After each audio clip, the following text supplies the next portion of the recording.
উত্তর দিনাজপুরের ডালখোলা সৎসঙ্গ বিহার থেকে শ্রদ্ধেয় দাসুদা। জয় সব। হঠাৎ করে একটা ফোন এলো, জয়দেব ফোন করছে, দাসুদা সন্তোষপুরের আমাদের সৎসঙ্গ অনুষ্ঠানে একটু আপনি ইষ্ট প্রসঙ্গ করবেন। জয়দেব আমার বহুদিনের ঘনিষ্ঠ, বিশেষ করে ওর দাদা বদ্রীনাথ ঘোষ একসঙ্গেই ওয়ার্ক করতাম, এখনো করি। ভাইয়ের মতন, নিজের ভাইয়ের মতন। ওর ভাইপো ডালখোলা মন্দিরে থাকতো, সেই জন্য ওর আহ্বান মানে ছাড়তে পারলাম না। আর ছাড়াও ঠিক নয়, ইষ্ট সেবার মধ্যে যাওয়া, ইষ্ট কথা বলা, এগুলো একটা সৌভাগ্য বলতে মনে করি। ভাদ্র মাস ধরে আমরা অনলাইনে সৎসঙ্গ নিত্য করেছি, এবং আমরা যে চিন্তিত ছিলাম যে এই করোনা ভাইরাসের পয়েন্টে সৎসঙ্গ কি করে হবে না হবে, নানান বিধি বিধান, কিন্তু কোথা থেকে তাঁর যে আশীর্বাদ, আচার্যদেবের শ্রী শ্রী দাদার সৎসঙ্গ ঘরে ঘরে করতে হবে, বিশেষ করে ভাদ্র মাসে বলেছিলেন ঘরে ঘরে যাতে সৎসঙ্গ হয়, বহুদিন আগেই তিনি এই আশীর্বাদ করেছিলেন। তার আশীর্বাদ কিন্তু চিরশাশ্বত, এটা কোন রকম কেউ রোধ করতে পারলো না।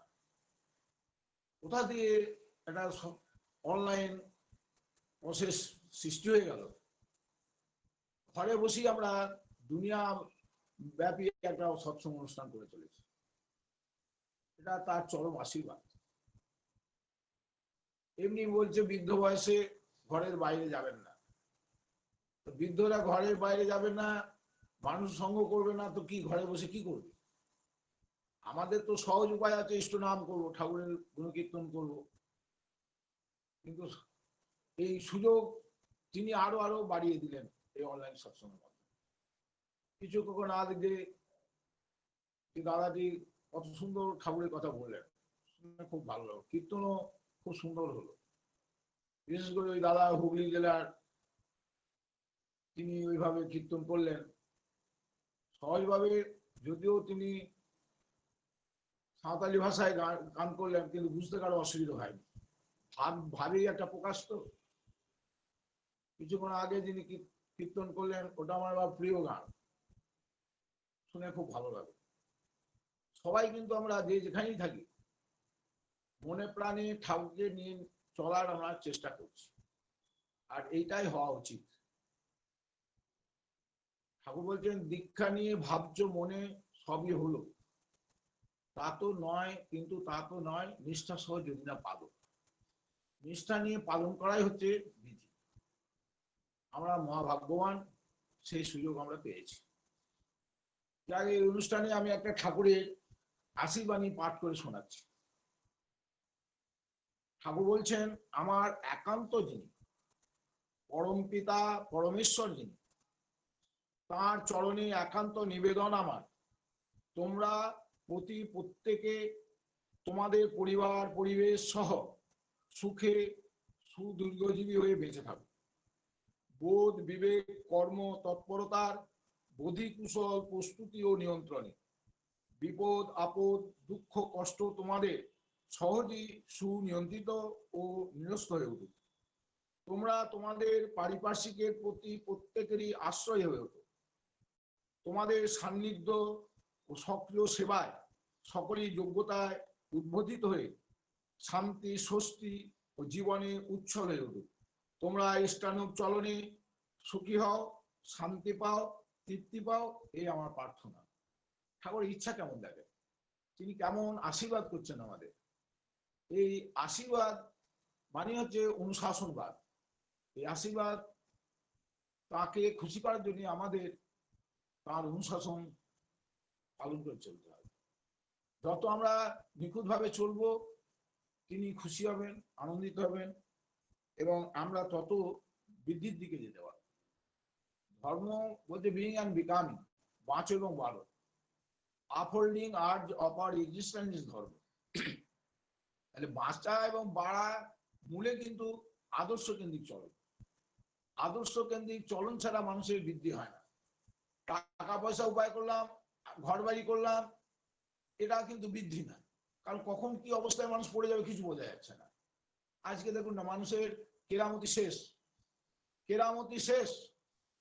অতুল ঐশ্বর্যের মালিক হয়ে চিন্তিত কি হবে, কখন কি হবে, কোন বিপর্যয়ে আমরা পড়ে গেলাম। কিন্তু যারা আমরা আদর্শ কেন্দ্রিক চলনে চলছি, যারা ঠাকুরকে নিয়ে চলছি, আমরা অন্তত বুক ফুলিয়ে নির্ভয়ে তার কথা বলে মানুষকে বাঁচার প্রেরণা দিচ্ছি যে তিনি আছেন, কোনো ভয় নাই, তিনি আছেন, কোনো ভয় নাই। আচার্যদেব কিছুদিন আগে আপনারা সকলে দেখেছেন কি ব্যথার কথা, তিনি কেমন করে সেই তার মধ্যে দিয়ে সবাইকে সে আশীর্বাদ করলেন। হ্যাঁ, বলে এই দুদিন কেটে যাবে, তার সিমুখ দিয়ে বেরিয়ে গেছে। অতএব সেই ভরসা নিয়ে আমরা চলছি, আমরা সেই আদর্শের অনুশাসন পালন করছি। আমরা মহাভাগ্যবান যে আমরা পুরুষোত্তমের দীক্ষা পেয়েছি, পুরুষোত্তমের দীক্ষা পেয়েছি। তিনি, অনেকে বলেন তিনি অবতার না, তিনি অবতারই, অবতার সৃষ্টি করেছেন। এটা বহু সাধকরা স্বীকার করেছেন যে তিনি হচ্ছেন অবতারই। সেই তার দীক্ষা পেয়েছি, তার নামে যদি নিষ্ঠা নিয়ে চলি, আমরা সবসময় অসাধ্য সাধন করতে পারবো, সমস্ত বিপদ আমাদের কেটে যাবে, এটা স্বাভাবিক।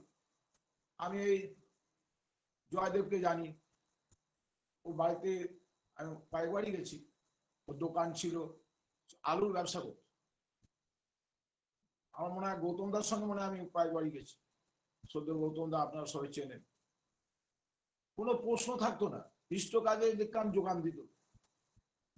হঠাৎ একদিন খবর পেলাম যে ছেলেটা খুব দুর্দিনে পড়ে আছে। কি দুর্দিন? ব্যবসা ক্ষেত্র হয়, ওঠা বসা আছি, উত্থান পতন, বহু টাকা লস, মানে বেঁচে থাকায় তার কাছে সমস্যা। তার দাদার কাছেই আমি মনে হয় গল্পগুলো শুনেছিলাম। তারপর হঠাৎ দেবঘরের সঙ্গে যোগাযোগ। আমি ঘাবড়ে যাওয়ার কি আছে, ঠাকুরের সেবা নিয়ে আমরা আছি, শ্রী শ্রী বরদার কাছে নিবেদন করে যা বলেন চলতে থাকুন। আমার সঙ্গেও শ্রী শ্রী বরদার ওই পুজো বাদ শ্রী বরদার কাছে গিয়েছিল। বরদা মুখ পানে তাকিয়ে তাকে বলছেন, শোন শোন, আমার কি আছে, আমার কি আছে, ধুলো ছুবি সোনা হয়ে যাবে। এই মানুষ যে পরবর্তী সেই ধুলো ছুঁয়ে সোনা হওয়ার মতন আজ সে প্রতিষ্ঠিত আবার, এগুলো একটা উদাহরণ। মানে গুরুকে ধরে চললে মানুষের যে কোনোরকম মানুষ যে নষ্ট পথে যাবে না, এটা বাস্তব একটা উদাহরণ। এটা বহু জীবন আমি দেখেছি, চলার মধ্যে অনুভব করেছি, ঠাকুরকে নিয়ে চললে মানুষের বৃদ্ধি হবে। আমি একটা গরিব ঘরের ছেলে, সহজভাবে বলছি, আমি একটা গরিব ঘরের ছেলে, 14 টাকা মাইনে দিতে পারি বলে স্কুলে আমার রেজাল্ট দিয়েছিল না। সেই হেডমাস্টার মশাই বলছেন, তুমি যদি 5টার মধ্যে টাকা এনে দিতে পারো তাহলে রেজাল্ট পাবে, আবার ছুটি পড়ে যাবে, রেজাল্ট আমার না নিলে খারাপ লাগবে। কাঁদতে কাঁদতে বাড়িতে এসেছি, মা সেই 5 বাড়ি কোন রকম ঘোরাঘুরি করে টাকা জোগাড় করে আমাকে দেয়, তারপরে আমি সেই রেজাল্ট নিয়ে আসি। সেবার আমার অসম্ভব ভালো রেজাল্ট হয়েছে। আজকে দেখুন সেই সেই অবস্থা পড়া ছিল, ঠাকুরের আশীর্বাদে যখন আমি গ্রাজুয়েশন কমপ্লিট করে শ্রী শ্রী বরদার কাছে গিয়ে নিবেদন করছি দীক্ষার পর, আমি 1968 সালে দীক্ষা নিয়েছি। শ্রী শ্রী বরদার কাছে গিয়ে যখন নিবেদন করছি, বরদা আমার মুখ পানি তাকিয়ে বলছেন, শোন, চাকরি বাকরি করতে যাবি না, অনুশোচনা আসবে। চিন্তা করতে পারেন। আর তখন আমার বাড়িতে চাকরি করা খুব প্রয়োজন, 10টা টাকাও যদি দিই বাবা মা খুশি হবে। চিন্তায় পড়ে গেলাম। পাশে একটা সুযোগ আসছিল চাকরির একটা পয়েন্ট, আমি দ্বন্দ্বে পড়ে গেলাম, কি করব। সেই সময় একটা লেখকের একটা বই পড়ছি, পড়তে পড়তে দেখি তাতে লেখা আছে গুরু এবং বাবা মার সঙ্গে যখন দ্বন্দ্ব সৃষ্টি হবে তুমি গুরুকেই অনুসরণ করবে। এর সহজভাবে তিনি এটা বুঝিয়ে দিয়েছেন যে বাবা এবং মা একসঙ্গে ডাকছি ছেলেকে, সে বাবা কার ডাকে যাবে। অনেক সময় আমরা ভাবি মায়ের ডাকে যাওয়াটাই শ্রেয়, কিন্তু কথা হচ্ছে বাবা মায়েরও গুরু। বাবার ডাকে যদি যায় তাহলে যে মাও খুশি হবে এবং আমি যে গেলাম তাতে আমিও আমার ইয়েতে তিনি খুশি হবেন। এটা হচ্ছে সহজ ব্যাপার। এইটা আমার মাথায় সেট করে গেল। তখন কোথাও মন্দিরও হয়নি। আমি আমার ঋত্বিক সদ্য লক্ষ্মীদার সঙ্গে ঘুরতাম, আপনার লক্ষ্মীদাকে অনেকেই চেনেন। জোর কীর্তন করতেন, মাতোয়ারা করে দিতেন। বিভিন্ন পরিবেশে গিয়ে সৎসঙ্গ করতাম। কিন্তু তার যে দয়া, পরবর্তী কলকাতা সৃষ্টির মন্দিরে যোগাযোগ, সেখানে ভক্তবৃন্দের সঞ্জীবদা, ব্রহ্মাদা, আরো সব যার ইষ্ট সেবক তাদের সঙ্গ পেয়েছি। বিশেষ করে সদ্য আশুদার সঙ্গ পেয়েছি। তার সঙ্গে তার ইষ্ট প্রসঙ্গ শুনে মুগ্ধ হয়ে যেতাম। একটা আলাদা প্রেরণা পেতাম, একটা ভাব পেতাম। তারপরে 68 ওঠা বসা মানেই একটা সহজভাবে ঠাকুরবাড়ির সঙ্গে যোগাযোগ হয়ে যায়। কেমন করে ঠাকুরবাড়ি যাতায়াত বেড়ে গেল, তাদের সান্নিধ্যে যে তাদের যে স্নেহ ভালোবাসা, এটা নর্মাল পেতে পাওয়ার সুযোগ হয়ে গেল। আজকে দেখুন তাদের সেই আশীর্বাদ, তাদের সেই দূরদৃষ্টি। শ্রী বর্দা যে বললেন চাকরি বাকরি করতে চাই, অনুশোচনা আসবে। আমার বন্ধু, নিজের ঘনিষ্ঠ বন্ধু, সে কলেজে প্রফেসর হয়েছিল, দীক্ষা নেবে নেবে করে নিল না, সেই রাজনীতিতে ঢুকে গেল, গলায় চেন জড়িয়ে তাকে মেরে। আমারও রাজনীতি ঝোঁক ছিল, চোখ এক বাক্যে মানে জেলা পরিষদের চেয়ারম্যান এক বাক্যে আমাকে চিনি। ঘটনাতে আমি তখন ভাবি আমি হয়তো এইভাবে রাজনীতিতে জড়িয়ে যেতাম, বন্ধু মতন হয়তো আমার অবস্থা হবে। তিনি সেই অবস্থা থেকে আমাকে বাঁচিয়ে দিয়েছে। আজকে চাকরি বাকরি করে হয়তো কিছু পয়সা পেতাম ঠিকই, কিন্তু এই লাইফ পেতাম না, কোনোদিনই পেতাম না। এই লাইফ পাওয়া মানে কি, এই যে সহজ ভালোবাসা, সহজে মানুষের সঙ্গে আপনত্ব বোধ, এটা দুর্লভ। হিন্দু, মুসলমান, জৈন, খ্রিস্টান, বাঙালি, বিহারি, উড়িয়া, অসমিয়া, সমস্ত মানুষের সঙ্গে যে একটা গভীর প্রেম ভালোবাসা, এটা দুর্লভ। এটা ঠাকুর ধরে তাকে নিয়ে চলার মাধ্যমে অনুভব করেছি, চরম ভাবে অনুভব করেছি। সেই জন্য প্রত্যেকটা মানুষের কাছে আমার আহ্বান থাকে সবসময় যে আসুন, প্রকৃত যদি শান্তি পেতে চান, আনন্দ পেতে চান, তার দীক্ষা নেন, সেই পয়েন্টে চলুন। দীক্ষা মানুষকে সজাগ করে, শুভ চেতনায় আনিয়ে দেয়। আর যেমনি আমাদের একটা কথায় কথা আছে, শিক্ষা আনে চেতনা। সারা পৃথিবীভাবে এই কথাটা আছে, শিক্ষা আনে চেতনা। শিক্ষাই তো চেতনা আনে, কিন্তু কোন শিক্ষা? যে শিক্ষায় শিক্ষিত হয়ে শিক্ষিত মানুষ বাড়ির ড্রেনের জল রাস্তায় ফেলছে, সেই শিক্ষা? না যে শিক্ষার মাধ্যমে ছেলেকে নিয়ে হাতে ধরে মা শেখাচ্ছে, দেখ পথঘাট পরিষ্কার করতে হয়, ভগবানের আশীর্বাদ পাওয়া যায়, কোন শিক্ষা? তাহলে সুশিক্ষা। শিক্ষা আনে চেতনা নয়, সুশিক্ষা আনে চেতনা, যেটা ঠাকুর ধরিয়ে দিলেন যে চ্যারিটি বিগিনস অ্যাট হোম। তুমি নিজে আচরণ করো, তোমার চলন ঠিক করো, পরিবেশ করো।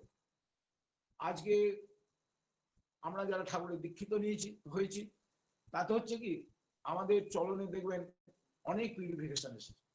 সদাচার পালন করছি, ইষ্টবিধি, গুরুকে নিবেদন করছি ইষ্টবিধি, রেগুলার বাবা মাকে প্রণাম করছি।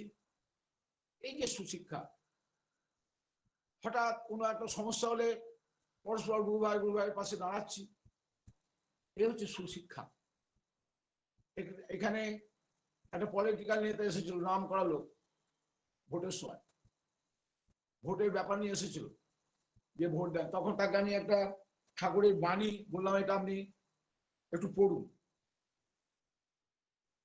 বাণীটা হচ্ছে that which protects, nurtures and fulfills the efforts of existence is politics. উনি দেখে আমার মুখ পানে তাকিয়ে শ্রদ্ধা জানিয়ে আর ভোটের কথাই বলতে পারলেন না, চলে গেলেন। ঘটনাটা হচ্ছে কি, প্রকৃত সত্যটা মানুষের কাছে তুলে ধরতে হবে, তখন মানুষের কোনোই বলার থাকবে না। একদিন ডালখোলা মন্দিরে আছি,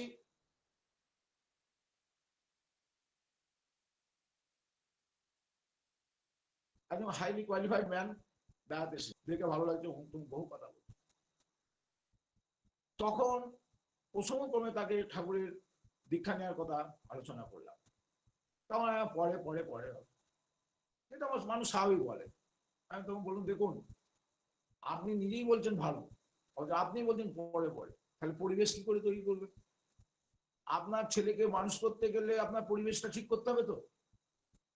আপনি শিক্ষিতই হন, হায়ার অফিসারই হন, যাই হন, আপনার ছেলে যদি পরিবেশ ঠিক না পায়, যদি কুসঙ্গে মেশে, তা আপনার মানে সেই লাইফের স্ট্রেংথ থাকবে, আপনার আনন্দ হবে? এই তো বর্তমান যুগের কালচার। ঠাকুর এসে দেখুন আমাদের কত সুন্দর একটা পরিবেশ তৈরি করেছে। ডালখোলা যে মন্দিরে আছি, এখানে জায়গাটার নামই ছিল চন্ডাল চক। জায়গাটার নামই ছিল চন্ডাল চক। সন্ধ্যেবেলা পুলিশ স্কট করে বাস ট্রাক সব এই জায়গাটা পার করত। শ্রী শ্রী দাদা আশীর্বাদ করলেন ডালখোলায় জায়গা নেওয়ার জন্য। এখানে এসে সেই জায়গা পাওয়া কেমন করে পেলাম সে বললে বহু সময় লেগে যাবে। ঠাকুরের অশেষ দয়ায় ধনী মানুষ, জায়গাটা আমার কাছে টাকা না নিয়ে বললে আপনি রেজিস্ট্রি করে নেন, পরে টাকা দেবেন। ভাবলেও অবাক লাগে, আমি আননোন ফিগার, তিনি বিহারি, আমি বাঙালি, আমি হিন্দি কথাও ভালো বলতে পারি না। এগুলো তার আশীর্বাদ, এগুলো সম্ভব হয়েছে। আর সেই পরিবেশ নর্মাল কত উন্নত হয়ে গেছে। এক কাপ চা খেতে 2 কিলোমিটার দূরে আমায় যেতে হতো, আর এখানে একটা ছোটখাটো নগরী হয়ে গেছে তাঁর দয়ায়, তাঁর আশীর্বাদে। তিনি অনুন্নত পরিবেশকে উন্নত করতে চেয়েছেন, অনুন্নত মানুষকে উন্নত করতে চেয়েছেন, সব সব মানুষকে, শুধু মানুষ নয়, জীব জগৎকেও। তার সঙ্গ সান্নিধ্যে এসে কত মানুষ বড় হয়েছে। সেই জন্য আমাদের ডিউটি হচ্ছে কি, মানুষকে যে কোনো ভাবেই হোক তার সান্নিধ্যে নিয়ে যাওয়া। তার সেই দৃষ্টি আছে, সেই দৃষ্টির মাধ্যমে সেই মানুষকে কোথায় কি করতে হবে তিনি তা জানেন। আপনি আচার্যদেব, আমরা তখন ছিলাম, কথা প্রসঙ্গে বলছেন যে আশ্রমেরই একটি দাদা দেখলাম ঠিক মতন চলে না, ঠিক মতন ঠাকুরের পূজাও করে না। বাবা দেখলাম তাকে ঋত্বিকে পাঞ্জা দিয়ে দিলেন। আর একটা লোক দেখি খুব নিষ্ঠা নিয়ে সে যজন যাজনের স্মৃতি করে, তার কিন্তু পাঞ্জা হলো না। আমি পরে মিলিয়ে দেখলাম ওই লোকটা সেই প্রকৃত সেবক, কারণ তার সেন্টিমেন্ট আছে।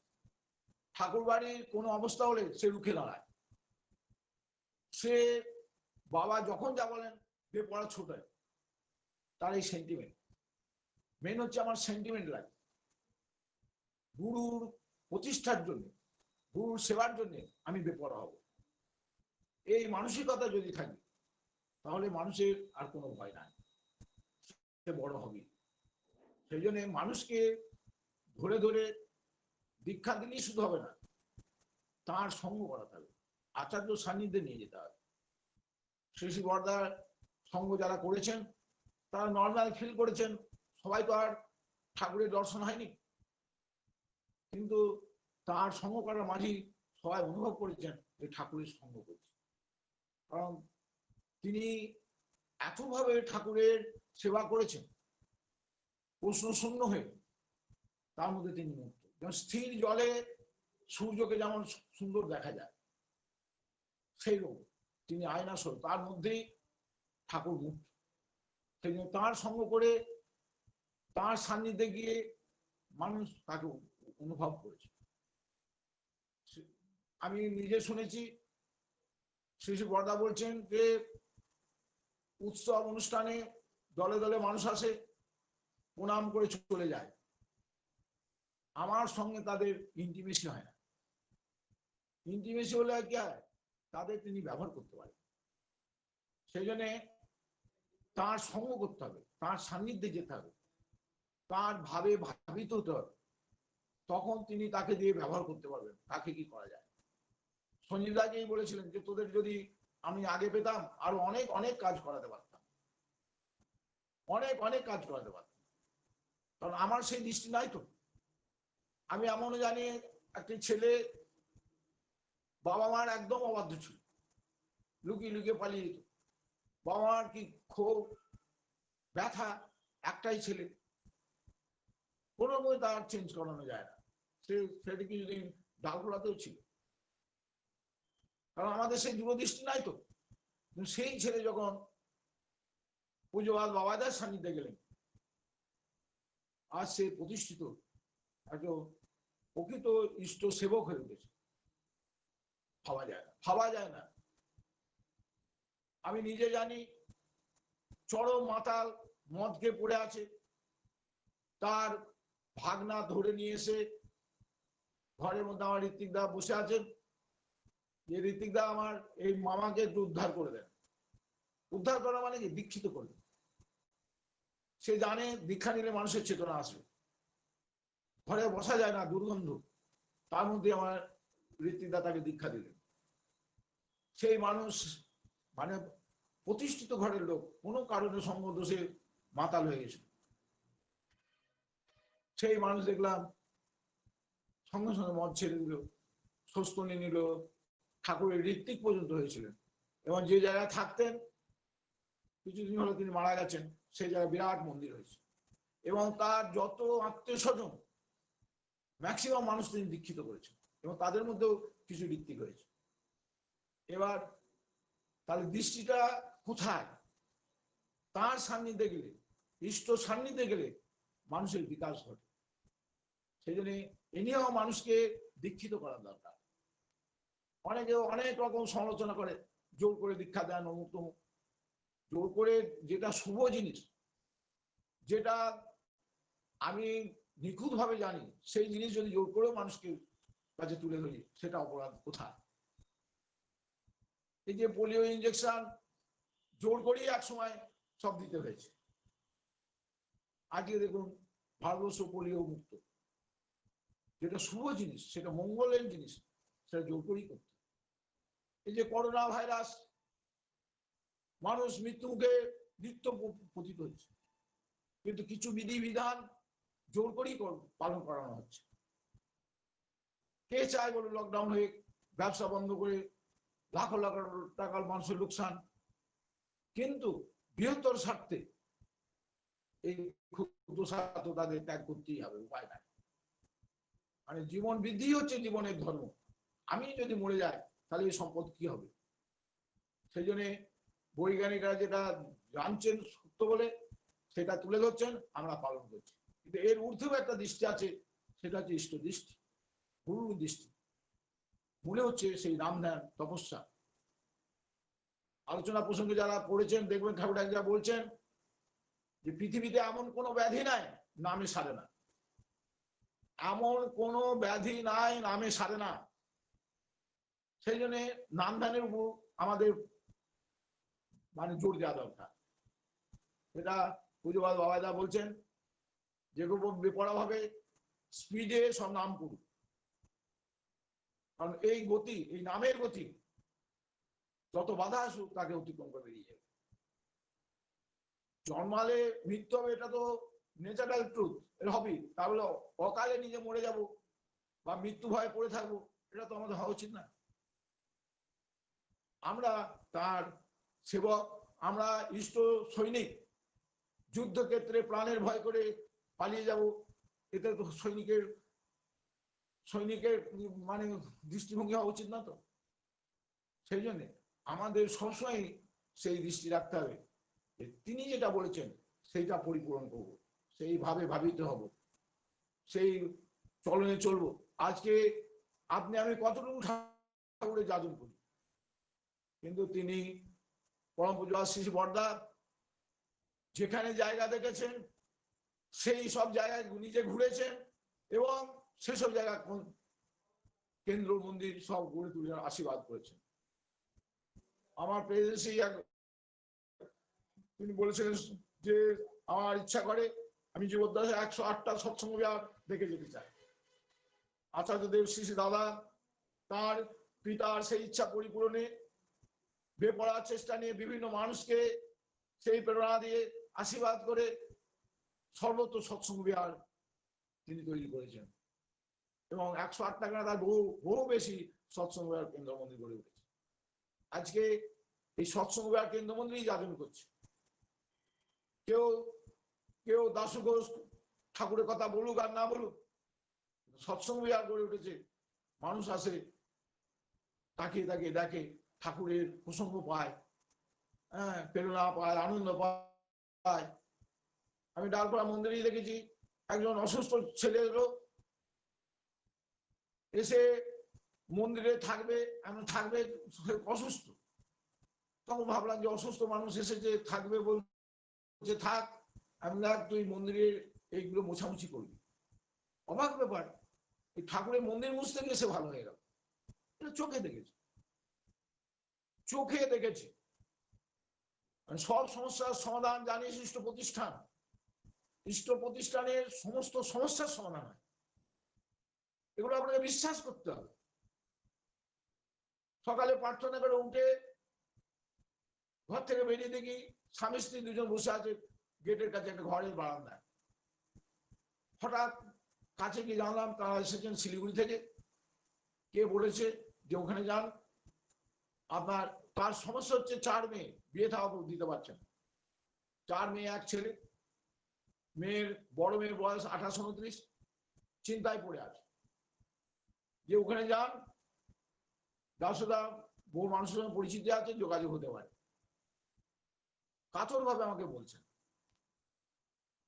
আমি তখন ভাবলাম যে দেখুন ওই বাণীটা মনে পড়ে, সব সমস্যার সমাধান জানি ইষ্ট প্রতিষ্ঠান।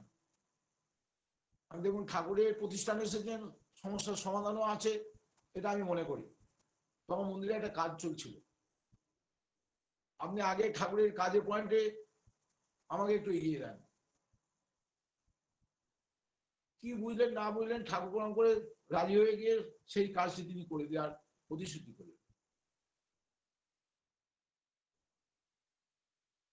ভাবতে পারবেন না, সঙ্গে সঙ্গে পাশে এক ভদ্রলোক ছিলেন, তিনি বলেন হ্যাঁ ওনাদের স্বজাতি তো একটা ছেলে আমার আছে, সঙ্গে সঙ্গে যোগাযোগ।